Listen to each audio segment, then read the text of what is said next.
Hey there guys, I'm SonicGhost and welcome back to some more Let's Play Sonic Heroes. Last time we completed Team Dark's story, and this episode we're moving on to our next team here in Sonic Heroes, Team Rose. Let's go ahead and see what Omochao here has to say about Team Rose. Team Rose is recommended for those who are new to action games. So basically Team Rose is the easy mode on the game. I would actually recommend playing as Team Rose for your first time to get the hang of the game's mechanics and level design. I decided to start with Team Sonic for this playthrough just because I want to go left to right, but Team Rose is the easy mode of this game. But now with that said, let's go ahead and jump on into Team Rose's story. We're up! You can count on me! Okay, here we go!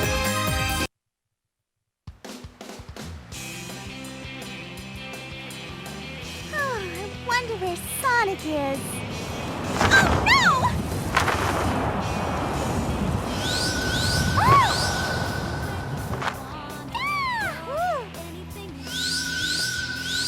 Amy, please be more careful with our only clue. You're right, I'm sorry.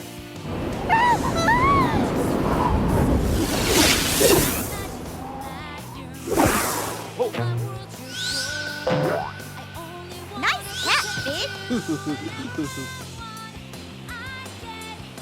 Froggy. Chocola. Hey, you guys, cheer up! You know we'll find them. No time to waste just standing here. Come on, let's get going. Okay.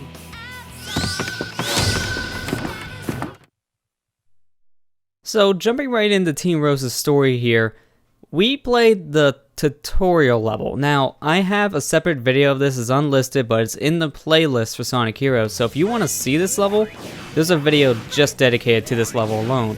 So because of that, I'm just going to speed through it here with Team Rose. Because really, this level's not difficult in the slightest. The only thing about this level is, it'll stop your pace a lot just to tell you what to do in the game. It'll tell you all the different mechanics, it'll tell you how to use each character's special abilities, and just do all that kind of stuff. But if you already know how to do all this, and in my case I really do because I've been playing Sonic Heroes now for a while, in this Let's Play we went through 14 videos of this. So we've already seen how to play as all these characters, so I'm just going to go ahead and just breeze on through this as fast as I can. But while I'm here, I get to go ahead and talk about some differences here between this team and all the others. For starters, Amy here, if you hold down the A button in the air, she can go ahead and use her hammer to just float in the air for a little bit, making platforming a lot easier. Also, when you press the B button by itself, Amy will twirl around the hammer, so that's another thing that's different compared to any of the other teams in this game.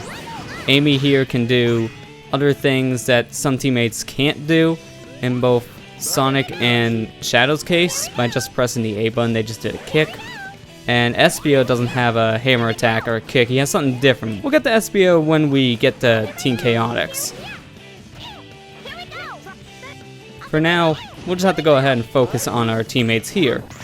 Big here, he has a belly flop, which that's something that both Omega and Knuckles did not have. So when you're in the air, you press the B button, he'll just flop down onto the ground. Also, when he does his punches, he now gathers his teammates onto the shoulders and then you'll launch him. That's something, once again, Knuckles and Omega didn't have. They punched people. So that's a big difference in comparison to both Team Sonic and Team Dark. And you'll notice that also with Team Chaotix. Team Chaotix, they have a different kind of attack for their power character as well. So each team does have their own special thing, but Team Sonic and Team Dark and Team Rose and Team Chaotix are very, very similar in terms of their power characters mainly. And I know I didn't really get to show the Team Blast here, but I'm going to go ahead and show it off a little bit later. They wanted you to use it there, but I just kind of want to get through the tutorial level as fast as I can. You're not graded on this level, so it doesn't matter about score here, just plow through it. It really doesn't affect your overall gameplay. Starting in Seaside Hill though, we're back in the standard ranking mode, so now I need to go ahead and focus on getting that high score to get me that A rank. Luckily though, in Team Rose's case, it's really not difficult at all to get A ranks because Team Rose's levels are very short, and I mean very short. So you can easily get those A ranks with this team just by playing through these levels as fast as you can. You don't even need to focus on just score alone anymore because they're so short. Time bonus alone can help you get an A rank. So really, if you know the level design here, you don't need to worry about these rankings whatsoever. You just go fast. And a lot of these levels, that's all you're going to be seeing me do. A lot of it will just be because of time bonus. I will be still collecting a lot of rings and killing a lot of enemies for score bonuses because that still helps quite a lot in the end. But luckily, I don't need to do it to nearly the same degree as I did before. Also, you saw right there, when I belly flopped, I did a character switch in the tutorial level, but also I do the belly flop here with Big, and then pull my umbrella right before he lands. That's something you can do with, that's something you can go ahead and do with Big here, because his belly flop will actually gain you a lot of speed. To show that off, I'm going to go ahead and go through these rainbow rings here, and I'm going to go ahead and switch to Amy, belly flop, and I get all that speed the immediate moment I land on the ground. So there's a lot of speed technique with Team Rhodes. It's the team I see the most in speedruns for this game because of how fast this team can be, and because their levels are really, really short, which does help obviously for a speedrun because people just want to beat the game as fast as possible. So they'll just play as the team that doesn't take nearly as long to beat. I do like playing as Team Rose. They're probably one of my favorite teams in this game, if not my favorite. The only thing I don't really like about Team Rose in comparison to other teams like Team Sonic, Team Dark, even Team Chaotix is Amy herself. I think Amy's the worst speed character in this game. She's really not that reliable. So if there's anything I gotta complain about, it's just the character you have to play as. So that is really it. Other than that, I'm fine with this team. Their levels are short, so that really helps. If you don't really like the levels themselves being too long, this team already fixes that problem. And it's just, they're a lot of fun to play through with. They are probably a lot of people's favorite team just because of their length alone. And I can see why. But you saw in this level, I collected a key. The reason why I collected this key is because I did not show off the Act 1 bonus stages. And that's just simply because I was focusing on the Chaos Emeralds with Team Sonic, and because of how long the levels were with Team Dark, I didn't really need to go into any special stages. But here, I'm going to go ahead and go into the special stages for Act 1 of each area, because these are bonus levels that help you earn lives. The goal here is to collect as many of these orbs as you can. The more chains you get, the more points you'll get in the end, and the more points you have in the end of this, the more lives you can go ahead and earn. There are 3 levels you can earn your boost. You earn a level 1 boost, a level 2 boost, and a level 3 boost. Obviously, the more level in your boost, the faster you'll go, and the more boost meter you'll have to use. Now, every once in a while when you're running through, you'll run into these 2 Chow and a Blimp. There's a Dark Chow and a normal Chow. Dark Chow is from Sonic Adventure 2, that's where he was introduced. And they'll just be dropping down certain orbs. You'll see blue and red orbs. Not only do they fill up your boost meter more, but they also give you more points. So whenever you see the blue and red star orbs, you want to go ahead and collect those. The multicolor orbs still give you a lot, but not nearly as much as the red and blue star orbs. They give you a lot of points and a lot of boost. As you can see, we're moving really fast here. If you just hold down that boost button, you move extremely fast. And that brings me up to a point I wanted to be making for quite some time. I didn't have a chance to really say this in the bonus levels for Team Sonic, because those Chaos Emerald levels took almost no time whatsoever to complete. But I see a lot of people when they play the special stages in this game just keep on mashing the B button. What that does is it resets your speed every time you hit that button. So each time you're hitting that B button thinking you're getting a massive speed boost, you're not. Just hold down that button. That's how you get the most speed. Also, I love doing this in the beginning of Ocean Palace now. Just go ahead and watch this. Wow, what a beautiful white palace. Oops. I guess we're going under. If you swap to the flight character at the beginning of Ocean Palace, and this is only after the level loads, you can't do this after a restart. For some reason, this happens where Big just curls up in a ball and then you fall right through the level. That's it. It's game over. There's no way to get out of that. So it's a weird thing, really. I'm not sure why that happens. It's just if you swap to the flight character at the level first loads, you'll just kind of fall through. It's weird. But I thought to go ahead and show it off. I actually made a glitch video on that. It was the first glitch video I uploaded on this channel of mine, where I just showed the game glitching out on me, and I found that out one day. I was like, you know what? Let me go ahead and record that and upload it as proof, because this is a weird thing. And I figured, why not show it to the rest of the world? Because it is something that makes no sense.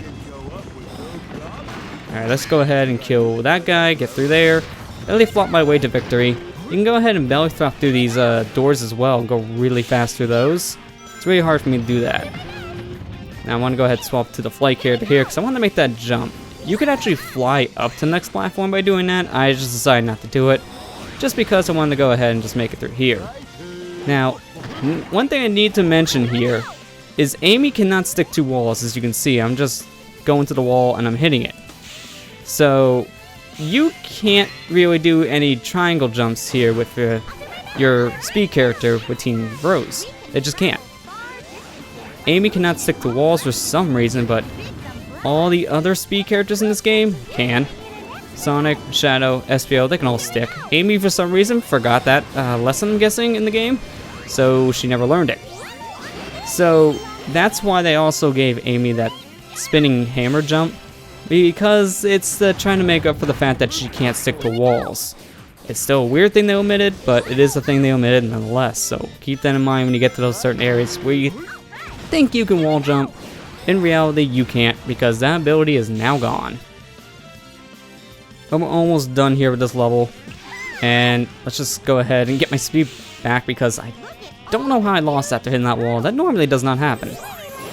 But let's go ahead and jump in this can and go to the left here. Let's see what this pathway gives us, because I haven't been over here in a long time. Looks like it's just an area where we find a switch. Let's go ahead and use the flight character in the cannon. That pushes us over here, which gives us a power section. Okay, that makes no sense. Use flight to get the power. That makes literally no sense to me. Let's see if we can hit these boost rings properly this time. Thank you. Let's go ahead and use the speed character. That should, yeah, shoot us forward. That's what I thought. Now, we're almost to the end of the level. Here it is, right here. So we don't even get to go through the boulder chasing section, but let's go ahead and use Team Blast. I haven't shown that yet. Team Blast with Team Rose is extremely overpowered, because not only do you kill enemies, but each of your characters gets a level up. You get a shield, a speed up item, and invincibility. The moment you activate Team Blast with this team right here, it's an instant win button in a lot of cases. It makes your score go up by a lot because you're getting those cores. You're getting invincibility, a shield for when it runs out, and then you can move faster because your speed up power. It's insane. A lot of people think that this is probably the best Team Blast in the game. I still say Team Dark is better just because that time stopping, but this one is really, really good too.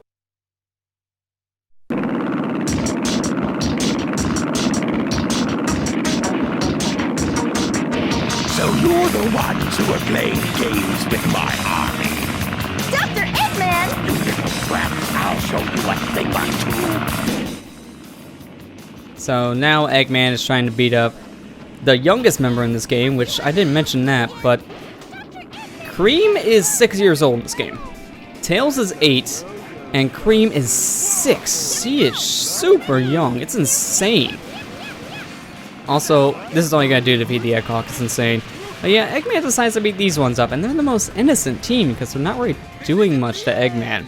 Outside destroying his robots, obviously, when they gotta get through the levels. So, this one makes you really look evil, because now you're picking on the weaker team here.